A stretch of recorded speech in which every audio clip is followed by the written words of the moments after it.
jaz bi sakala da raščistam jedna работа, што за мене код министар Макрадули кажа за ПМ честичките, како може да се знае дека се канцерогени, дека човек треба да добие Нобелова награда, ако го види чарот и каже дека се канцерогени, дека составот е битен. Меѓутоа, една работа мора да расчистиме еднаш кај за секогаш. Во 2013 година Светската здравствена организација, делот која е Интернационална агенција за истражување на канцер, ги прогласува ПМ честичките по дефолт за канцерогени за луѓето, за човекот. И не кажува тамо ако е составот ваков или ако е составот таков. Него кажува дека ПМ честичките се канцерогени за човекот и ги става во првата група на листата на канцерогени. Така да ја сметам дека со ова индечка таа тема ќе завршиме, ќе затвориме. Дали се ПМ честичките класифицирани како канцерогени или не се. Нашата борба главно овој период и нас е драго што ова сега се одвива во собранието, затоа што вие ги носите законите, вие го гласате буџетот. Буџетот допрва треба да дојде кај вас и од утре, да, ето од утре доаѓа. И на вас, на сите вас, ќе биде без разлика од која партија сте. И јас надам дека еднашка партизираноста на овој проблем ќе престане и ние, граѓаните, што имаме вас тука како представници, се надеваме дека еднашка ќе застанете на иста линија и ќе го ставите приоритетот на загадувањето генерално, а со приоритет на аерозагадувањето сега. Од вас ќе зависи дали овој буџет како што е предложен сега, а тој вели 1,5 милион евра се дадени за борба за намалување за аерозагадувањето, а само до сега што слушнавме какви се проблемите во оваа држава, на ова пола, значи 1,5 милион евра за крутни чекори кои мора да се превземат конечно, после децениско загадување и изложеност на сите нас, на целокупно население, значи ново загадување кое последиците и допрва, тие што не се разболе до сега, ќе ги чека утре. Генерациите кои сега се раѓаат со веќе последици од тоа аерозагадување, затоа што аерозагадувањето не е само вдишувањето и респираторните патишта. Аерозагадувањето е се она што го носи канцерогеност на тешки метали, после диоксини во прашање што ние ги имаме на претек во оваа држава. Тоа значи мутација на генетско ниво, која кога се случи во репродуктивните програми, тоа значи пренесување трансгенерацијски. Тоа тука не може да го смените. Ако извршите измени, значи амандмани поднесете и сумата од 1,5 милион евра барате да биде драстично поголема, оноку барем фракција да кажеме еве дел од тоа што се собира како данок, кој е еколошки данок, данок поврзан со животната средина. Затоа што дискрепанцията е огромна меѓу 1,5 милион евра и колку се собира како данок за поврзан со животната средина. Вие може да бидете првите, значи во историјата на Македонија, пратеници кои ќе направат преседан и ќе одлучат заеднички да настапат и да конечно ова прашање се реши како што треба. Зошто значи нашиот фокус е тука кај во сумата и во буџетот моментално? Затоа што сметаме дека сите тие мерки кои се кажува, од кои што најголем дел сите што ги кажа се стварно добри. Меѓутоа, 800 домакинства нема да завршат, 1000 возила нема да направат разлика. Ние немаме време да чекаме уште 30 години да одиме со исто темпо и после 30 години да дојдеме до некоја прифатлива ситуација. Особено што луѓето и при оваа сиромаштија, значи одвојуваат од тоа што платила, се одвоила такса данок кој треба да оди за оваа цел. И сметаме дека тоа минимално правилно што треба да се направи. Така да, стратешката определба што прв пат ова влада е направила не значи ништо ако не даде резултати. Тоа е само да проформа и ние ќе стоиме како стратешка определба и ништо од тоа. Само за пример, ќе кажам неколку примери колку средства се потребни за да ние дојдеме до до некое видливо намалување, некои си 20% да кажеме отприлike да намалиме за некој разумен период. Вчера имаме разговор во Министерството за животна средина во врска со линданот. Сега процесот за отстранување на линданот во малата депонија во Охрид ќе започне во текот на наредната година. И се тој процес затоа што меѓународната заедница е инволвирана, тоа е УНИДО, дел од Обединетите нации, кој ќе распиша тендер, не е тоа до Македонија да го распиша тендерот.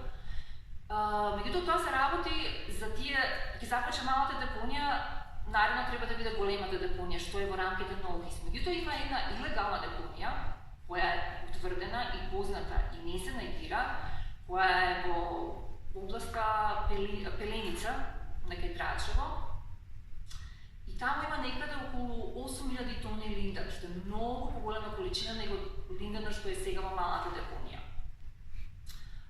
За да воопште започне овој процес да се стави на тема, да се отстрани линданот од оваа легална депонија, мора да се изврши идентификација, почетни анализи за кои имаме ке процедури како и има дури и соодветни алат, кај да кажеме така, меѓутоа потребни се средства да се одвојат и да се каже дека тоа е приоритет, дека нареднава година ние ќе ги извршиме тие анализи, идентификација и почетните анализи на начин на кој мора да се изведат, за да и таа депонија се стави на листата на тие покрај тие 2000 депонии со линден, затоа што линденот е исто апсолутно дел од аерозагадувањето, затоа што го дишаме, се раселјува, од таа почва се раселјува во воздухот и го дишаме, како што представничката од пробишти кажа, загадена почва значи и дишање на загаден воздух. Тоа не може да ги одвоите тие две нешта. Законот, вашата книга исто е огромна во носењето на закони и каде давате приоритет. Законот за животна средина треба за кратко време да дојде тука и измените дополнет. Кај зависи од вас да го ставите на вистина, приоритетно да се донесе во најбрз можен рок, затоа што од него ќе зависи и процесот на започнување на отстранување на линданот во иднава година, депонијата во Охрид, бидејќи е поврзан со правилници без кои не може тој процес да нити да започне, нити да се заврши. Во исто време и законот започна, кој што исто го спомна представничката од пробишти, тоа се закони кои кога ќе дојдат кај вас, навистина ставете ги приоритетно и донесете ги, бидејќи без нив многу работи се започне. Спомнам само неколку бројки, ајде така да кажам.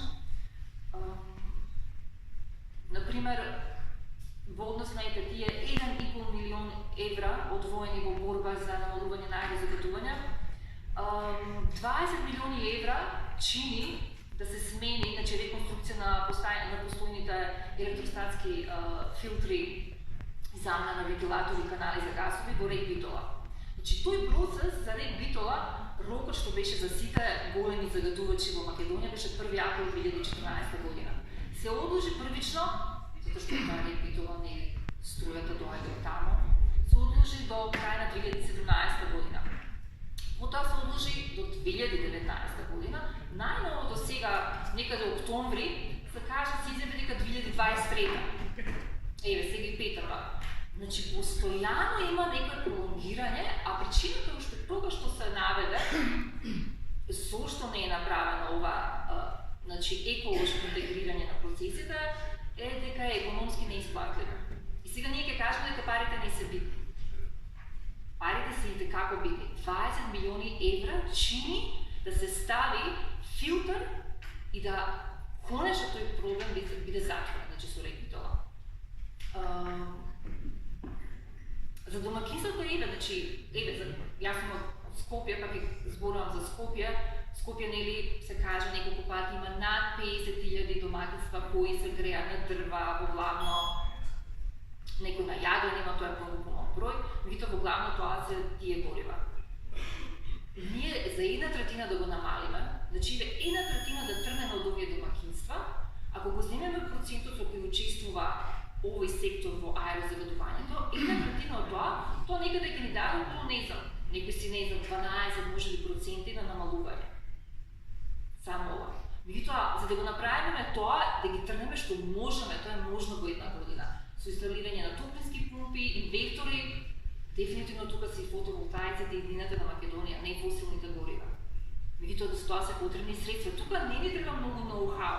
Направени за фотоволтаици треба да се купат, треба да се инсталираат и нема тука многу простор за како ќе го правиме, дали може вака, дали може така. Една третина од домаќинствата во Скопје и онака никогаш нема да може да бидат приклучени, збориме за Скопски регион, на топловодна мрежа, а нема да бидат приклучени на гасификација. Значи, една третина од старт може наредната година да се реши, а тоа, значи, целокупниот процес некаде може би за 20-25 може би милиони евра чини да ги тргнете тие една третина.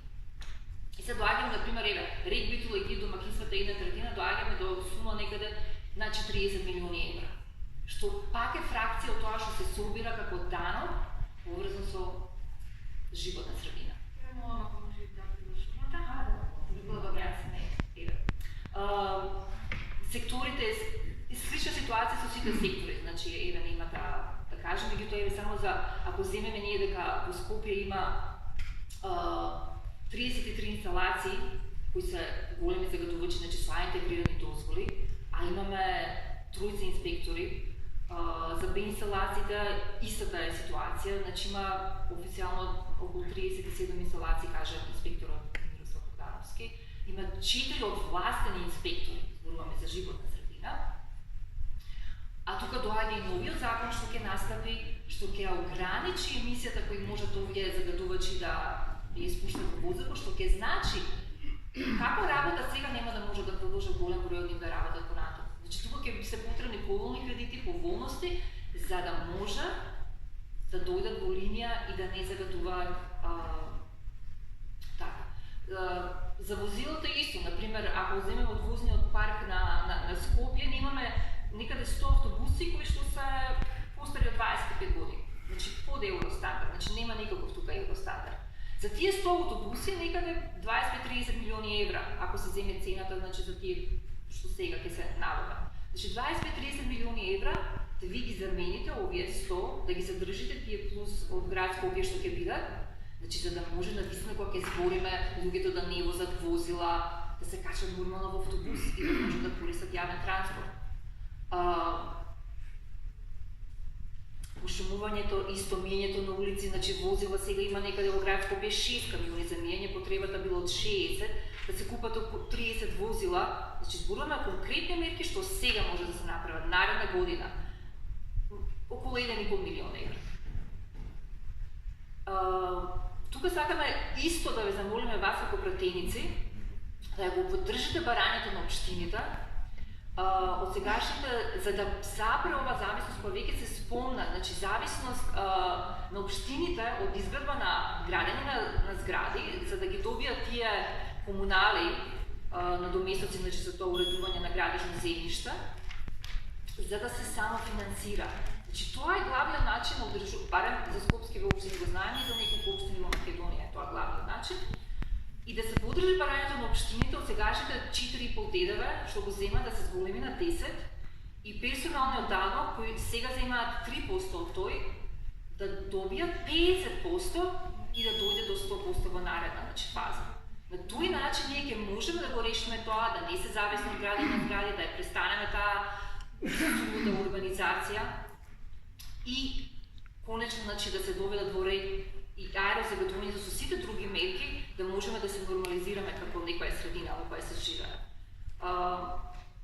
Бидејќи времето ми помине, само ќе кажам, значи само да соберам само овие неколку мерки што се собрани, се во рамките на даноците кои се собрани, поврзани со животна средина, кои граѓаните ги дали и ги платиле, и сметаме и да се околу 100 милиони евра. Дефинитивно, значи, оваа држава и до вас ќе биде, значи, заслужува да почне со крупни чекови да се справува со аерозагадувањето, а не само да кажуваме мерки и со одреден мал број на домакинства, на возила, на индустрии, каде што ќе се справиме и така да се текнеме уште